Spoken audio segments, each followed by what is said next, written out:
Bismillah ar-Rahman ar-Rahim. Honorable Federal Ministers, Governor KP, Chief Ministers, Chief of Army Staff, سیاسی و دینی زعماء، civil و فوجی افسران، خواتین و حضرات، السلام علیکم۔ آج ہم یہاں پہ سب پورے پاکستان سے وفاقی اور صوبائی حکومتوں کے اکابرین اور افواج پاکستان کے سپہ سالار اور فوجی افسران اور سول آفیسرز اور پولیس آفیسرز موجود ہیں۔ 30 جنوری کو اس شہر میں پولیس لائنز میں مسجد میں تقریباً 80-85 سجدہ ریز نمازی ان کو انتہائی ظالمانہ طریقے سے شہید کیا گیا۔ آج ہم سب یہاں پر آئے ہیں شہیدوں کے لیے اصحال ثواب اور ان کے خاندانوں کے ساتھ مکمل اظہار یکجہتی اس اجلاس کا مقصد ہے۔ یہ ایک بہت افسوسناک واقعہ ہوا اور حقائق کو تسلیم کرنے میں کوئی بات نہیں ہونی چاہیے کہ سول لائنز میں یہ دہشت گرد چیک پوسٹ سے گزرتا ہوا مسجد میں جا پہنچا اور اس طرح اے پی سی کے بعد اس شہر میں ایک بہت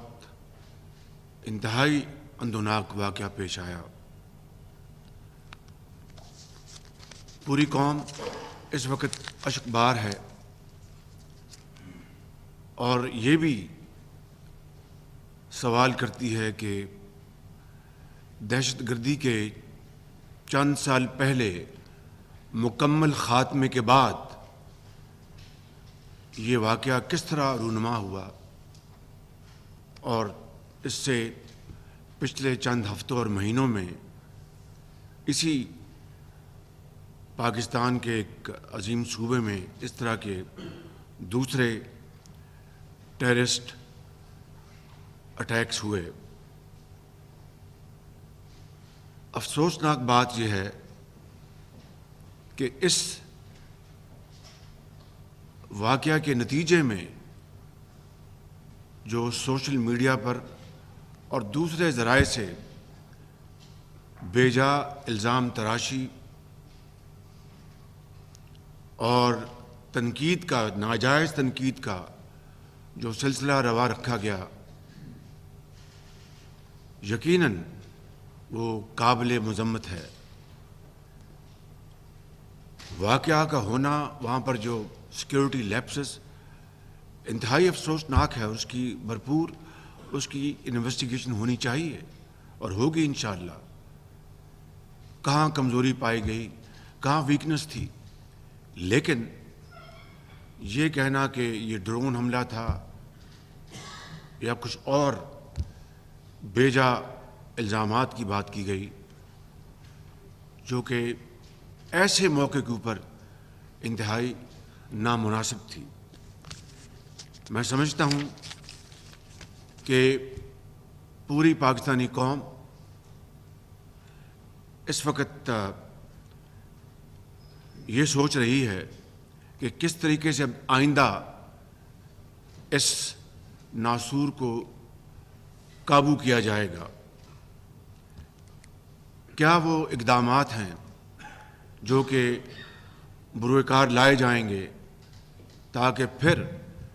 یہ جو ایک دہشت گردی کا ایک ریلا آیا ہے، ایک ویو آئی ہے، اس کو کس طرح ختم کیا جائے گا۔ میں سمجھتا ہوں کہ اس وقت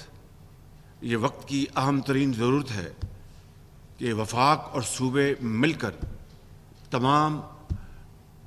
پارٹیز کی پولیٹیکل لیڈرشپ، مذہبی زعماء، وہ پوری اس کی اونرشپ لیں اور اپنے اختلافات، چاہے وہ سیاسی ہوں یا کوئی کسی بھی مکتبہ فکر سے ہو یا وہ علاقائی کوئی بات ہے، اس کو سب کو پس پش ڈال کر ہم ایک یکجاں دو قالب کی طرح ہم اکٹھے ہوں اور اس کا مقابلہ کریں۔ یہی وہ مرحلہ ہے جس میں تاریخ اس بات کی گواہ ہے کہ قومیں بنتی بھی ہیں اور ٹوٹتی بھی ہیں۔ مجھے اس میں کوئی شک نہیں کہ اس بڑے سیٹ بیک کے باوجود بھی انشاءاللہ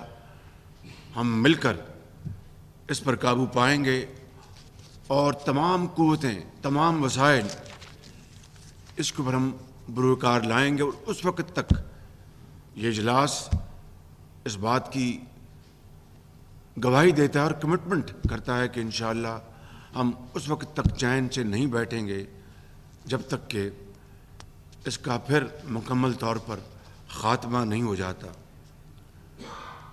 جو ماضی قریب کے ماہ و سال گزرے ہیں اس میں ضرب عضب اور رد الفساد کے جو مارکے ہوئے، اس کے نتیجے میں یقیناً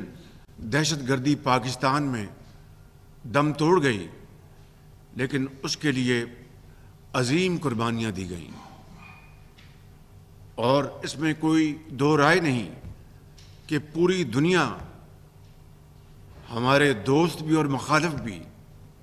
ناقد بھی، اس بات پر اتفاق کرتے ہیں کہ عصر حاضر میں پاکستان وہ واحد ملک ہے جہاں پر شدید قسم کی دہشت گردی جو چاروں صوبوں میں پھیلی ہوئی تھی، اس کا خاتمہ کرنا کوئی آسان کام نہیں تھا، اور یقیناً اس میں افواج پاکستان نے بے پناہ قربانیاں دیں۔ ہزاروں افسران اور سپاہی، بلکہ ان کے خاندان کے افراد وہ شہید ہوئے، اور انہوں نے جگہ جگہ ان دہشت گردوں کا بڑی دلیری اور بہادری سے مقابلہ کیا۔ ہماری پولیس نے، سول آرمڈ فورسز نے، انہوں نے عظیم قربانیاں دیں۔ ہمارے شہریوں نے، آج اگر کوئی بچہ یا کوئی ماں اگر بازار میں کوئی لمپ کر رہی ہو تو شاید اس کا تعلق اس زمانے سے ہے کہ کسی دہشت گرد نے ان کو زخمی کیا تھا۔ اس حد درجے کی جو صفاقی ہوئی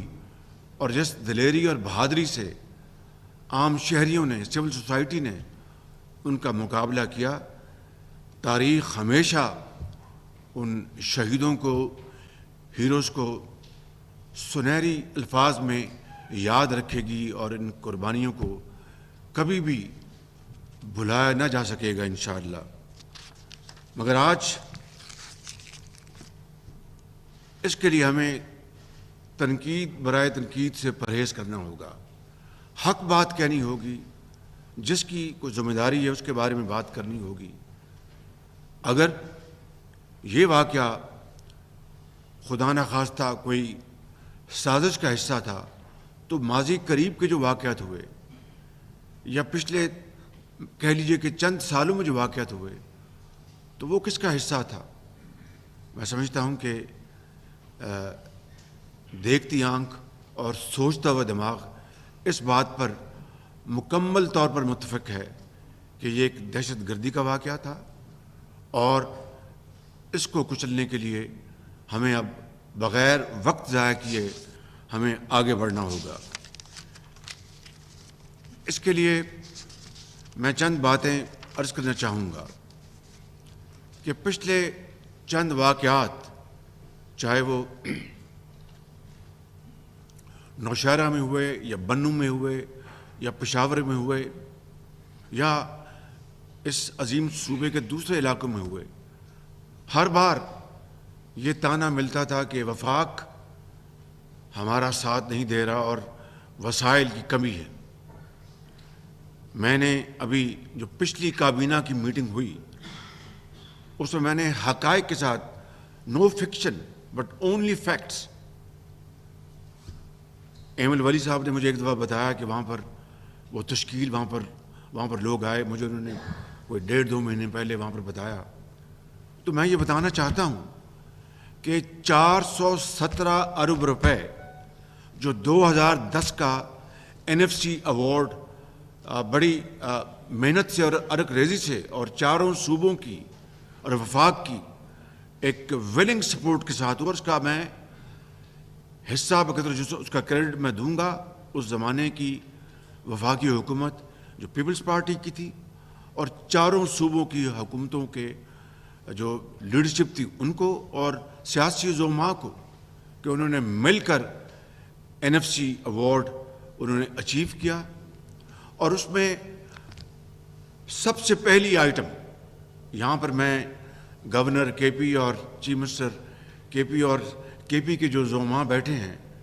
پولیٹیکل لیڈرشپ جو بیٹھی ہے دائیں اور بائیں، ان کی خدمت میں عرض کرنا چاہتا ہوں کہ ہم نے ویلنگلی اس وقت فیصلہ کیا، اور یہ لاہور میں فیصلہ ہوا تھا، اور وہاں پر طے پایا کہ تمام کٹوتیوں سے پہلے جو صوبوں کے حصے ہیں یا وفاق کا حصہ ہے، اس سے پہلے یہ آئٹم ہوگی کہ 1% کے پی کو جائے گا، کیونکہ اس میں کوئی دو رائے نہیں تھی کہ کے پی اس وقت اور آج بھی پاکستان کی فرنٹ لائن سٹیٹ ہے جو کہ دہشت گردی کا مردانہ وار مقابلہ کر رہا ہے۔ تو 417 ارب روپے 2010 سے لے کر، اور میرے بھائی حیدر ہوتی یہاں پر تشریف نہیں لایا ابھی تک، وہ اس وقت وزیر اعلیٰ تھے اس صوبے کے، and it was his demand and all other provinces agreed without any question, without giving a second thought, کیونکہ اگر کے پی میں کوئی شخص شہید ہوتا ہے تو وہ پاکستان کا وہ شخص ہے، پاکستان کا وہ عظیم سپوت ہے، پاکستانی ہے، اور درجہ بدرجہ تمام صوبوں میں جو کچھ ہوا۔ تو 417 ارب روپے اوسطاً یہ 13 سال میں یہ 35-36 ارب بنتا ہے، وہ کہاں گیا؟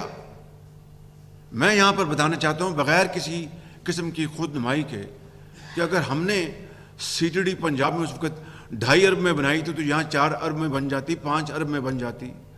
یہاں پر فورنزک لیب جو ہے وہ 14 ارب میں ہم نے بنائی، وہ یہاں پر بناتے۔ یہاں پر جو سمارٹ سٹی یا سیف سٹی ہے وہ ہم نے جو فورنزک لیب جو ہے وہ بنائی 3 ارب میں، معافی چاہتا ہوں، اور سیف سٹی 14 ارب میں بنایا۔ کے پی کے پاس صرف اس مد میں 417 ارب روپے تھے، وہ ایک چھوڑ کے 10 یہاں پر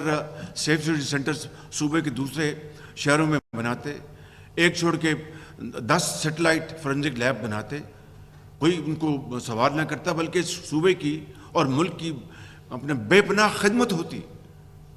تو میں بڑے ادب سے یہ کہنا چاہتا ہوں کہ یہ ہماری ذمہ داری ہے وفاق کی کہ صوبوں کے ساتھ جس حد تک بھی ہم چلیں، وسائل کے حوالے سے جو صورتحال ہے وہ آپ کے سامنے ہے کہ IMF as a speak, IMF کا ڈیلیگیشن اسلام آباد میں بیٹھا ہے، اور وہ یقیناً فائنانس منسٹر اور ان کی ٹیم کو بہت ٹف ٹائم دے رہا ہے۔ میں اس وقت اس موقع کے اوپر تفصیل میں نہیں جاؤں گا، صرف اس بات پر اکتفا کروں گا اس حوالے سے کہ ہمارا جو اس وقت اکنامک جو چیلنج ہے اٹ از انامیجنیبل، اور ہماری جو IMF کے ساتھ جو شرائط ہم نے اپنے پوری کرنی ہے وہ اٹس بیونڈ امیجنیشن، لیکن مجبوری اس کو کرنا ہے، ہم نے ہر صورت کرنا ہے۔ تو ان تمام مشکلات میں رہتے ہوئے بھی انشاءاللہ وفاق ہر طرح سے آپ کے ساتھ ہے، آپ کی مشاورت سے ہم انشاءاللہ وفاق میں بھی اور چاروں صوبوں میں CTD کو ہم جس طریقے سے بھی مضبوط کر سکتے ہیں، آگمنٹ کر سکتے ہیں، ٹریننگ کے حوالے سے، اپنا جو ایکوپمنٹ جو ہے اس کے حوالے سے جو کچھ بھی ہے وہ ہم حاضر ہیں، کیونکہ یہ وفاق ہے، چاروں صوبوں ہماری اس ملک کی اکائیاں ہیں، ہم نے مل کر چلنا ہے۔ Pakistan has to survive jointly. کوئی ایک صوبہ کہے کہ جناب میں نے یہ کیا تو it's not enough. It is Pakistan which comprises of 4 provinces, AJK and Gilgit Baltistan. تو ان تمام تر مشکلات کے باوجود لیکن پھر میرا سوال یہ ہے کہ وہ 470 ارب کہاں گیا؟ اس کی اکاؤنٹیبلٹی ہونی چاہیے, اس کا آڈٹ ہونا چاہیے. وہ صرف اسی ایک مد میں تھا. میں سمجھتا ہوں کہ اگر یہ پیسہ اس مد میں اس کا آدھا حصہ بھی 1/4 بھی خرچ ہوا ہوتا تو یقین کریں کہ آج اس صوبے کے عوام اپنا رات کو میٹھی نیند سوتے کہ ان کو پتہ ہوتا کہ وہ تمام لوازمات, وہ تمام بیسک اسینشلز موجود ہیں ان کی حفاظت کے لیے. کاش ایسا ہوتا لیکن ایسا نہیں ہوا. مگر ہمیں آگے بڑھنا ہے. ہمیں تمام, کیونکہ یہ جو دہشت گردی ہے یا دہشت گرد جو ہوتے ہیں ان کا نہ کوئی مذہب ہے, نہ ان کا کوئی ملک ہے, نہ ان کا کوئی دین ہے, نہ ان کو کوئی ایمان ہے. وہ انسانیت پر حملہ آور ہوتے ہیں لائک پرپیٹریٹرز. یعنی اس سے زیادہ بدترین یعنی ظلم اور ستم شاید ہی کسی نے کیا ہوگا کہ گھر میں بیٹھے ایک بچے کو وہ اللہ کو پیارا ہو جائے, ایک گھر کا ایک کمانے والا وہ اللہ کو پیارا ہو جائے, ان گھر والے تمام بچوں اور بچوں کی زندگی ہمیشہ کے لیے اندھیری ہو جائے اور وہ زندگی کے اندھے تھپیڑوں کے حوالے وہ ہو جائیں. Pakistan was not carved out of India for this purpose. Pakistan was carved out of India to become a leading nation in the community of nations, lead with a sense of pride and achievement, and not only in Islamic Ummah but around the globe. لیکن مختلف وجوہات کے اوپر کی بنا پر آج جس جگہ پر ہم کھڑے ہیں یہ ایک علیحدہ موضوع ہے, اس کے اوپر میں کسی اور وقت بات کروں گا. لیکن اس وقت حالت یہ ہے کہ ہمیں اپنے اختلافات ہر قسم کے, چاہے وہ سیاسی اختلافات ہیں, چاہے وہ ہمارا کسی بھی مکتبہ فکر سے تعلق ہو, چاہے وہ کسی بھی علاقے سے ہو, چاہے وہ کسی بھی مذہب سے اپنے بلانگ کرتا ہو, ان تمام چیزوں کو ایک طرف کر کے ہمیں ایک سیسا پلائی ہوئی قوم کی طرح اپنے آپ کو ڈھالنا ہوگا. اور اس میں پولیٹیکل لیڈرشپ نے اس کی اونرشپ لینی ہے اور لیڈ کرنا ہے. اور تمام جو ہمارے جو آئینی ادارے ہیں وہ ہم مل کر, ہم جب تک اس قوم کو اکٹھا نہیں کریں گے یہ بات نہیں بنے گی.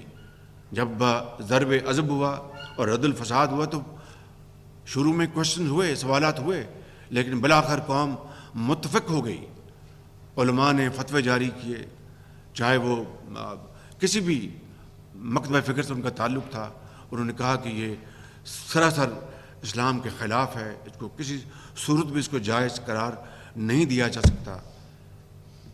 آپ لوگ یہاں پر جو بیٹھے ہیں اسی ٹیبل پہ, آپ کے پیاروں نے بڑی قربانیاں دی ہیں, بے پناہ قربانیاں دی ہیں. پورے پاکستان میں یہ سارا سلسلہ پھیلا ہوا تھا. آج وہی یکجہتی, وہی اتفاق, وہی یونٹی ہمیں واپس لانا ہوگی, اپنی صفوں میں اتحاد قائم کرنا ہوگا. Without unity of thought and action ہم یہ مقابلہ نہیں کر سکیں گے. اور انشاءاللہ پوری قوم کو ہمیں اکٹھا کرنا ہوگا. کل میں نے تمام جو پولیٹیکل پارٹیز اور جو ریلیجس پولیٹیکل پارٹیز ہیں ان کے زعماء کو انوائٹ کیا اس ایپیکس کمیٹی کے لیے بھی, اور منگل کے روز اسلام آباد میں جو ہماری آل پاکستان کانفرنس ہوگی اس میں تمام پارٹیز کو میں نے مدعو کیا ہے, چاہے اس سے ہمارا اختلاف ہے یا اتفاق ہے, کیونکہ یہی وقت کا تقاضا ہے,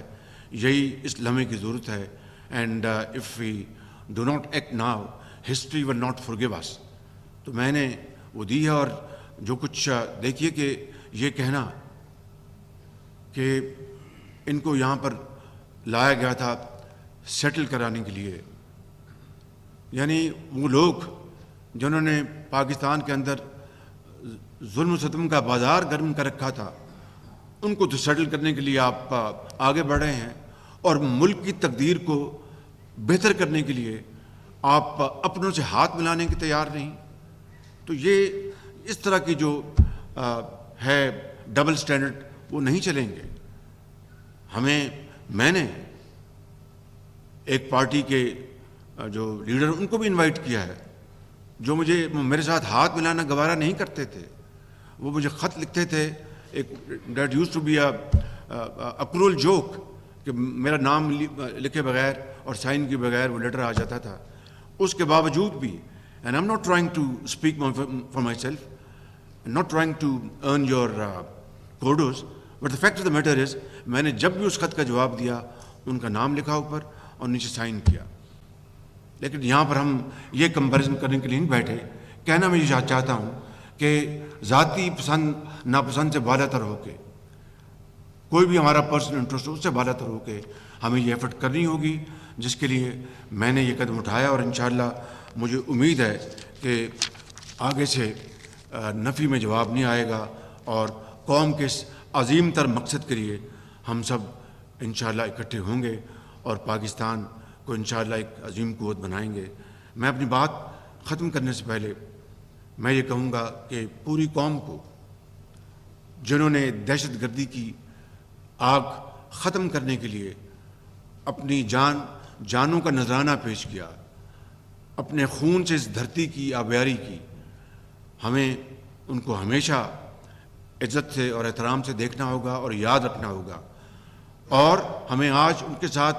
شانہ بشانہ کھڑا ہونا ہے, چاہے وہ ہمارے ہیروز ہیں یا غازی ہیں, اور جنہوں نے شہادت کا درجہ حاصل کیا. اللہ تعالیٰ قرآن کریم میں ان کے بارے میں ایک دفعہ نہیں, ان سے زیادہ ذکر کرتا ہے. مجھے اس بارے میں صرف یہی کہنا ہے کہ ان کو, اور رب تعالیٰ کہتا ہے ان کو مردہ مت کہو. تو ہمیں اس دہشت گردی کے خاتمے کے لیے اور ٹیررسٹ کو, یہ ایک خوش آئند بات ہے کہ اس وقت گو کہ یہ ایک بہت اندوناک واقعہ ہوا, لیکن پاکستان میں اور اس صوبے میں, یہاں پر اس صوبے کے میرے بھائی بیٹھے ہیں وہ بتائیں گے, لیکن میری اطلاع ہے کہ کہیں بھی انہوں نے, دہشت گردوں نے 1 انچ پر بھی قبضہ ان کا نہیں ہے. وہ پھرتے ہیں, وہ ادھر ادھر جاتے ہیں, لیکن کوئی جگہ ان کے قبضے میں نہیں ہے. اگر ایسی بات ہے تو یہ ایک خوش آئند بات ہے, لیکن وہ یہاں پر کس طرح آئے, کون ان کو یہاں پر لے کے آیا, اور کس طرح ان کو یہاں پر حصہ بنایا گیا عجلت میں, اور بڑی ایک انڈیو سپیڈ میں, یہ ایک ایسا سوال ہے جو کہ میں سمجھتا ہوں کہ قوم اس کا یقیناً جواب اس کا چاہتی ہے. میں آخر میں آپ سب کا دل کی اتھاہ گہرائیوں سے شکریہ ادا کرتے ہوئے میں یہ عرض کروں گا کہ آج ہم یہاں پر بیٹھے ہیں, آپ بالکل اپنی بات کریں, اور میں سمجھتا ہوں کہ جو بھی آپ کا ذہن ہے, آپ کی سوچ ہے, آپ کی رائے ہے, اس کا ہم دل کی اتھائیوں سے اس کو ویلکم کریں گے, تاکہ ہم صحیح نتائج اور کنکلوژن پر پہنچیں. میں ایک بات یہاں پر کہنا چاہتا ہوں. آج سے چند ماہ پہلے کچھ دوست جو اس میز پر بیٹھے ہیں, کچھ یہاں پر نہیں ہیں, انہوں نے مجھے یہ کہا تھا کہ شہباز شریف ذرا کے پی پہ دھیان کرو, وہاں پر حالات خراب ہوتے جا رہے ہیں, بھتہ لیا جا رہا ہے سوات میں, دوسری جگہوں پر. یہ بات انہوں نے زور کی, سینسٹائز کیا, چونکہ وہ یہاں کے باسی ہیں اور وہ عظیم پاکستانی ہیں. یقیناً انہوں نے یہ بات کی, ایک درد دل کے ساتھ کی, اور ایک سچا انہوں نے ذہن کے ساتھ انہوں نے بات کی. انشاءاللہ اٹس نیور ٹو لیٹ. ان کا مقابلہ انشاءاللہ ہم مل کر کریں گے, اور ان کو انشاءاللہ شکست فاش ہم دیں گے. میں آخر میں بات ختم کرنے سے پہلے یہ عرض کروں گا کہ صوبائی حکومت نے جو بھی جن کے پیارے اس دنیا سے چلے گئے ہیں, آن ٹاپ آف دیٹ وفاقی حکومت ان کے لیے, ہر فرد کے لیے جو اللہ کو پیارا ہو گیا, یہ یعنی یہ جو کمپنسیشن ہے, یہ کبھی بھی ان کے دلوں میں جو زخم آ چکے ہیں وہ نہیں بھریں گے. قیامت تک وہ اپنے پیاروں کو یاد کرتے رہیں گے. لیکن جو خاندان جن کے وہ کماؤ تھے, واحد سہارا تھے ان کے بریڈ اینڈ بٹر کے, ان کے لیے میں نے وفاق کی طرف سے 20 لاکھ روپے, اور جو زخمی ہیں ان کے لیے 5 لاکھ روپے کا, on top of what provincial government is going to do in this behalf. وفاق کی طرف سے ہم بڑے عاجزی سے ان کی خدمت پیش کریں گے. اور آخر میں اپنی بات ختم کرنے سے پہلے میں گزارش کروں گا مفتی شکور صاحب کو کہ جو اللہ کو پیارے ہو گئے ہیں ان کے لیے اور زخمی کو لیے آپ دعا فرمائیں.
شکریہ.